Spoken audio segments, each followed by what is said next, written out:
Hey guys, and welcome back to my channel. Thank you so much for your patience, your kind wishes, and your words while I was gone. I read all your tweets and your snaps and everything, and it definitely meant a lot. I had to take a little bit of an unexpected hiatus for a little while for personal reasons that I don't really want to get into, but I'm back. I had some time to film today, so I wanted to go ahead and upload. I can't promise that I'm going to be uploading regularly right now, but I'm going to upload as often as I can. But I'm really excited to be back with you guys. I've really missed you guys. You guys feel like my friends, and I hope you don't feel abandoned.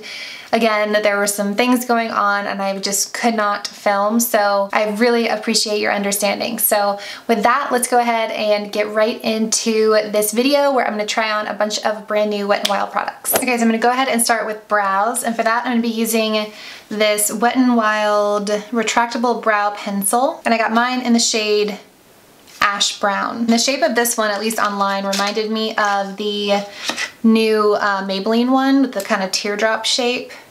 But this one's a little bit more triangular. It's a little bit more like harsh edges. The Maybelline one has like a fine point, but then it's kind of circular at the bottom. This one looks more like a true triangle. It does have a spoolie, so yay for that. I like this packaging. It's really sleek. I find a lot of times Wet n Wild can kind of do themselves no favors with their packaging and make it look a little bit childish, but this looks really high end. I'm really happy with this packaging.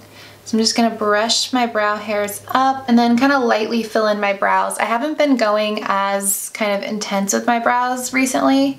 I've just been wanting to give them a tiny bit more definition, but let the natural shape and the natural texture shine through rather than kind of drawing them on. I was so excited when I saw that they were doing an ash brown, because that usually means it's going to be a nice medium cool tone brown, which is like my perfect match. And that's kind of as intense as I've been going on my brows recently. You can see it looks a little bit more filled in, it looks fuller, but it's not kind of a brand new shape. I'm just filling in the shape I already have. So first impression of this, I think this is gonna be going in my makeup bag. Like, I'm obsessed with it. It's easy, it looks really natural, and you can't really screw this kind of color up. Like, it's nice and neutral. It's not too pigmented. So if you're new to brows, I think you would really enjoy this. And of course, I love that it has a spoolie. All right, next up is their new foundation. This is the Wet n Wild MegaCushion Foundation with SPF of 15. It claims that it's a luminous, lightweight, and buildable formula, and it says that it's hydrating. I got mine in the shade Neutral Beige, which is a light medium, oh no, it's light medium cool, not warm. Okay, well, it wouldn't be my video if I didn't pick the wrong foundation online. I mean, that's just, I'm the queen of that. I just wanted to let you guys know I'm still me by picking out the wrong foundation color. It says it contains natural coconut derivative, which can either be a really good thing because it's nice and hydrating, because my skin is feeling a little bit dry this time of year, or it can be a bad thing because sometimes coconut can break me out. This is what the packaging looks like. It looks very similar to like their cushion highlighters. I'm not the biggest fan of the packaging. I definitely prefer, oh gosh, I definitely, even though I'm throwing it, I definitely prefer this type of sleek packaging over this kind of more animated packaging, but that's just my personal preference. And when you open it up, this doesn't look like a mirror, but I think there's something that you can pull off here. So it does have a mirror, and then it comes with a sponge. You're supposed to use the sponge to apply it, but we're gonna break those rules.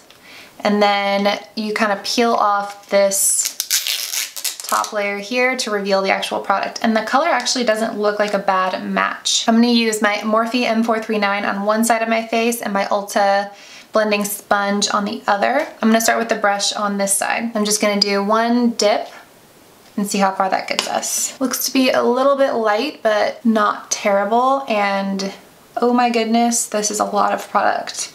One dip.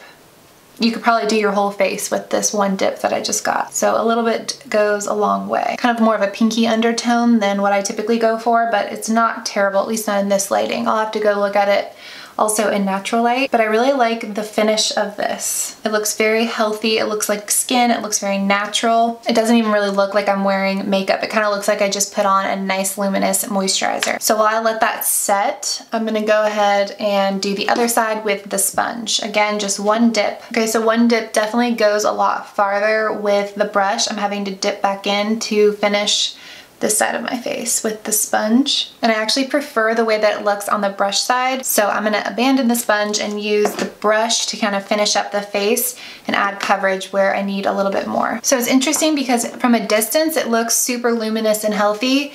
Up close, I can see a couple little dry patches from where my skin is a little bit more dry, kind of around my nose right here, and a little bit on my chin. So either the natural oils of my face are gonna kind of let that settle in and it's gonna look better over time, or we're gonna see more and more dryness kind of coming through throughout the day. So I'll be interested to see how this wears, but right off the bat, it definitely lives up to the claims, minus the hydrating part, at least on the really dry areas of my face. More on that later, but I'm gonna go ahead and finish up the rest of my makeup and then be back to do the eyes on camera. Okay guys, so I just finished the rest of my face, and around my nose is definitely looking pretty cakey and dry. I did set the foundation and my concealer with the NYX finishing powder because this is one of my go-to setting powders, and even though I have dry parts of my face right now because it's winter, my face is oily, so it's like the worst combination right now, so I have to still set it.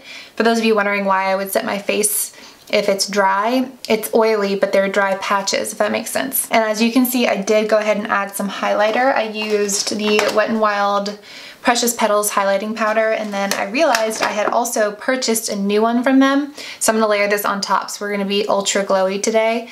This is the Wet n Wild MegaGlo Hello Halo liquid highlighter, and I got mine in the shade Halo Goodbye. But I like the packaging, it's nice and compact, but you get a lot of product, 0.5 fluid ounces, and then it has like a little doe foot applicator. But I don't wanna kind of put that directly on my face. So I'm gonna go ahead and apply using this e.l.f. Flawless Concealer brush to the high points of my face. Ooh, that just took this highlight to another level. And I'm just gonna blend out the edges with the sponge I used earlier. I'm actually gonna try applying it with this, just the sponge, kind of clenching it like this on this side of my face. So I don't like the application so much with the sponge. You guys can see it really bunched up right here and is like highlighting texture, and it's not really blending out. I don't know if it's gonna come across on camera, but it does not look very flattering when applied straight with the sponge. So I'm gonna try and blend it out with the brush. Right now it's kind of breaking up a little bit. Definitely very intense, and I didn't use all that I had on the back of my hand, but I would be interested to give this another shot using it before I had powdered my face, because that might be the reason it's like bunching up a little bit on me. All right, and the other products I have to try from them are all eyeshadows. The first palette I want to talk about is this one. This is the Comfort Zone palette.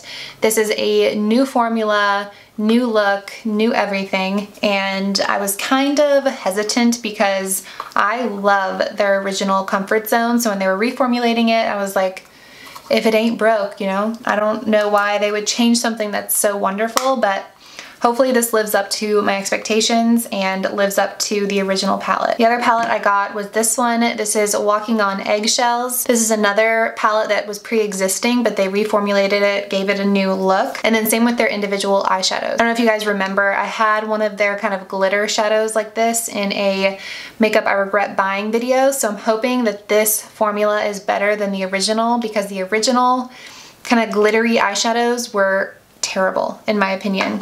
And then I got the shade Nutty in their individual eyeshadow. A lot of you guys recommended the shade to me.